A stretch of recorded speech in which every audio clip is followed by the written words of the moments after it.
In unseren Städten gibt es viel Beton und wenig Platz für Natur. Die Flächen sind vor allem für die Menschen da, auch die wenigen Rasenflächen. Die EU will nun mit ihrem Green Deal mehr naturnahe Flächen schaffen. Doch eine kleine Stadt in Deutschland hat schon längst damit angefangen.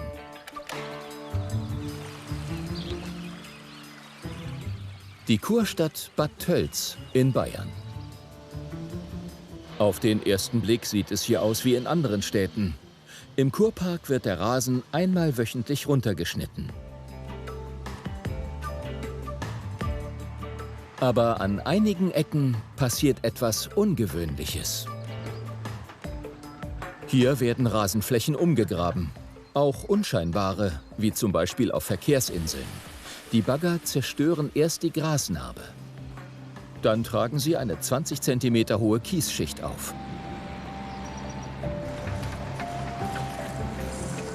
Obendrauf kommt zusätzlich noch eine 2 cm dicke Schicht Kompost, unkrautfrei aus Grünschnitt.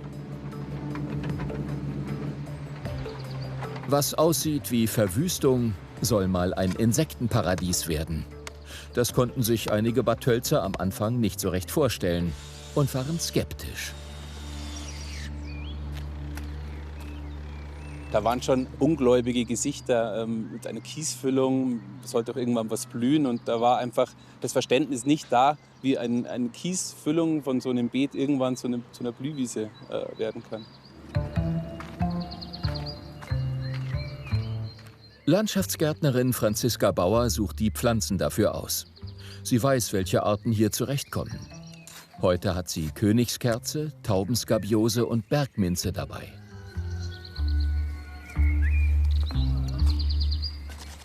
Es wirkt natürlich im ersten Moment sehr mager und natürlich sehr luftig. Wir pflanzen jetzt in den ersten Schritt praktisch die Stauden, damit man einfach schon ein bisschen ein Angebot an die Insekten hat.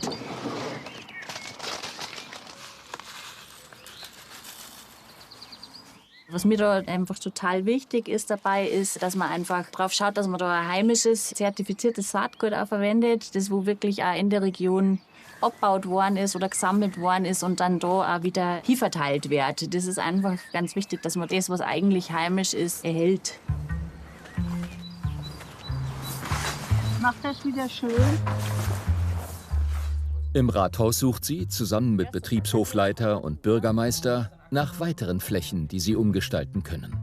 Was Potenzial auf alle Fälle noch gibt, ist hier die hintere Fläche. Also wunderbar, das ist hinten. Über 100 Flächen haben sie bereits neu bepflanzt. Doch die Ideen gehen ihnen nicht aus. Nicht nur für neue Blühflächen. Auch mit anderen Maßnahmen wollen die Bad Tölzer die Artenvielfalt erhöhen.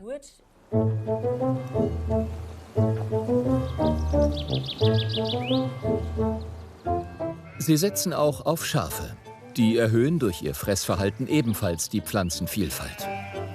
Schafe fressen zuerst ihre Lieblingspflanzen wie verschiedene Kleearten und verhindern so, dass die sich übermäßig ausbreiten.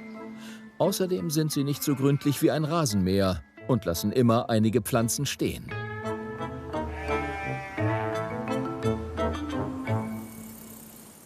Ungefähr 4 Wochen später ist aus dem grauen Kiesbeet eine artenreiche Magerwiese geworden.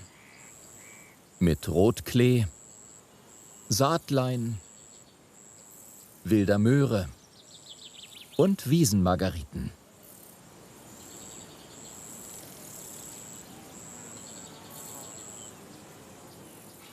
Apropos Blühstreifen. Wussten Sie, dass solche Blühflächen in den Niederlanden sogar schweben? Naja, natürlich nur fast. Utrecht hat als erste Stadt in Europa großflächig Dächer von Bushaltestellen begrünt. Auf über 300 Wartehäuschen filtert eine Pflanzendecke nun Feinstaub, verbessert die Luftqualität, speichert Regenwasser und sorgt für Kühlung im Sommer. Und die Pflanzen aus der Familie der Dickblattgewächse sind nicht nur pflegeleicht, sondern auch ein Paradies für Wildbienen. Darum heißen die Bushaltestellen jetzt auch, richtig, Bienenhaltestellen.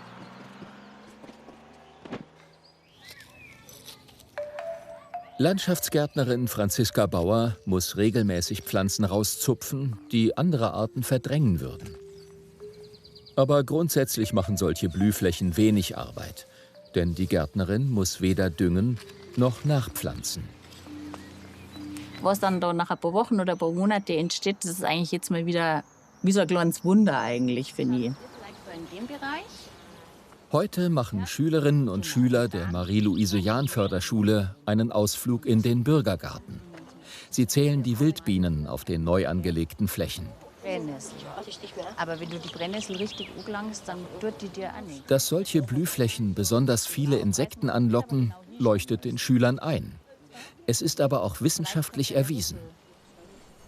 Schaut man sich Blühstreifen in einer Stadt am Straßenrand an und vergleicht sie mit einer Standardbegrünung, so findet man auf den Blühstreifen 3-mal so viele Bienen und Schwebfliegen.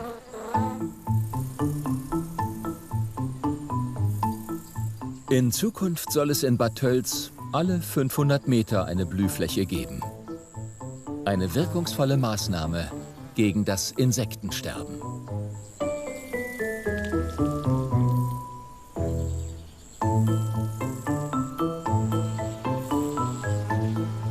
Die gute Nachricht: Die kleine Stadt macht vor, wie mit relativ wenig Aufwand mehr Artenvielfalt möglich wird. Ein Vorbild, auch für andere Städte.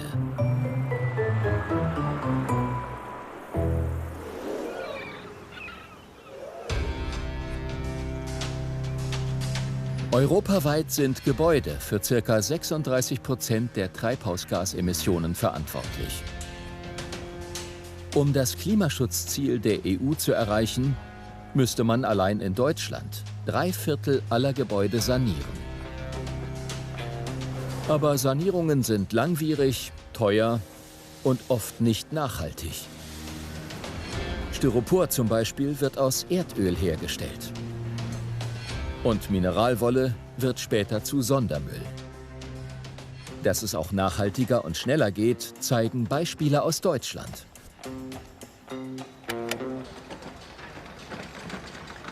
In Köln gibt es zurzeit ein ungewöhnliches Bauprojekt. Dieses Team aus Architekten, Energieberatern, 3D-Spezialisten, Handwerkern und dem Bauherrn wird im Auftrag der Bundesregierung von der Deutschen Energieagentur beraten und begleitet. Ein Kollege hatte diesen Ansatz von einer Reise aus den Niederlanden mitgebracht und uns ein Video gezeigt, wo ein kleines Reihenhaus innerhalb von einem Tag klimaneutral saniert wurde. Und als ich das erste Mal gesehen habe, dachte ich, wow, das geht aber schnell, das brauchen wir hier auch. Architekt Klaus Zeller und seine Kollegen wollen das auch in Deutschland schaffen. Mit einem Klassiker, der dringend saniert werden sollte. Ein Haus aus den 1950ern. Einfachverglasung, kaum Wärmedämmung, veraltete Gasheizung. All das verbraucht Energie. Bis zu 5-mal mehr als das, was heute technisch möglich ist. Die Idee? Eine dämmende Hülle wird einfach über das Mehrfamilienhaus gestülpt. Denn sanieren ist besser als abreißen und neu bauen. Saniert man ein solches Haus, kann man die Treibhausemissionen auf rund 1/6 reduzieren. Rechnet man noch die Treibhausgase mit ein, die bei der Herstellung der Baustoffe entstehen, dann ist das sanierte Haus sogar klimafreundlicher als ein energiesparender Neubau. Denn beim Sanieren bleibt die Bausubstanz erhalten.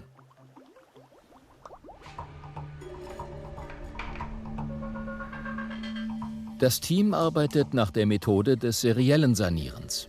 Der erste Schritt dabei: Mit einem 3D-Laserscanner digitalisiert ein Spezialist das komplette Gebäude, innen und außen. Aus diesen Daten erstellt ein Konstrukteur ein Modell für die spätere Gebäudehülle. Die entsteht zuerst digital. Auch die Einzelteile entstehen passgenau am Computer.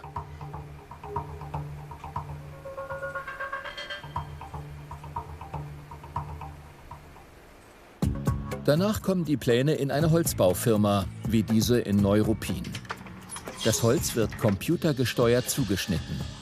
Dazu braucht es nur wenig, aber hochqualifiziertes Fachpersonal.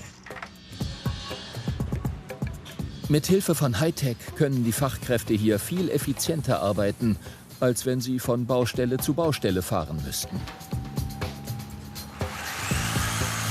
Auch für das Mehrfamilienhaus in Köln wird eine Hülle gebaut. Die Materialien dafür sollen möglichst aus nachwachsenden Rohstoffen bestehen. Deshalb nutzen sie für die Wärmedämmung Zellulose aus recyceltem Altpapier.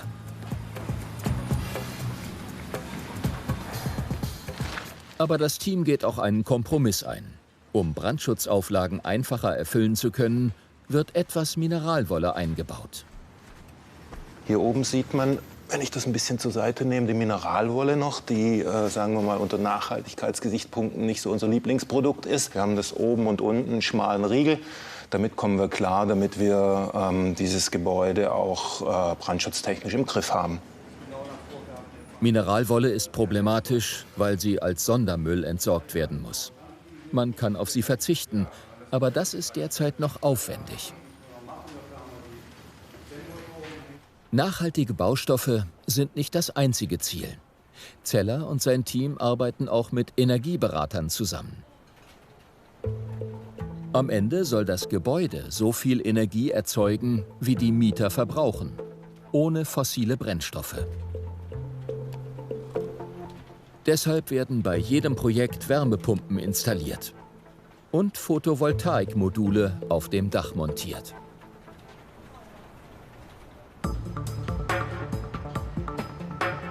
So wie bei diesem Haus in Herford. Auch hier werden die vorproduzierten Elemente wie eine zweite Haut am Gebäude verschraubt. Im Idealfall reicht dafür ein Tag. Bilanz: Bei diesen 24 Wohneinheiten werden im Jahr 170 Tonnen CO2 eingespart. Heute bekommt auch das Haus in Köln seine neue Hülle. Integriert sind darin neben der Dämmung Sonnenschutz und Lüftungstechnik mit Wärmerückgewinnung. Die neuen Fenster sind auch schon drin, müssen also nicht extra eingebaut werden.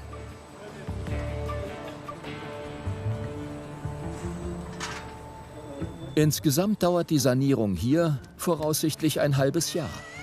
Der Fall ist komplizierter als der in Herford. Mit mehr Routine könnte das in Zukunft noch schneller gehen.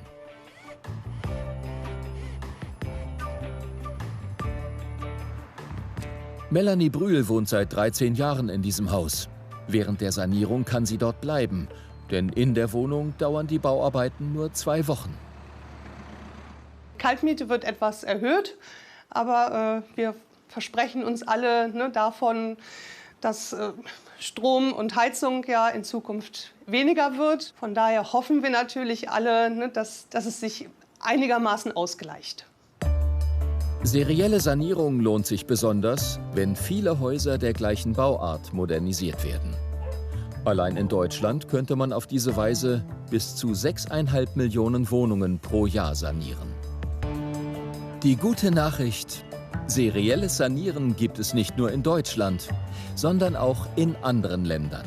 In Frankreich, Großbritannien und den Niederlanden.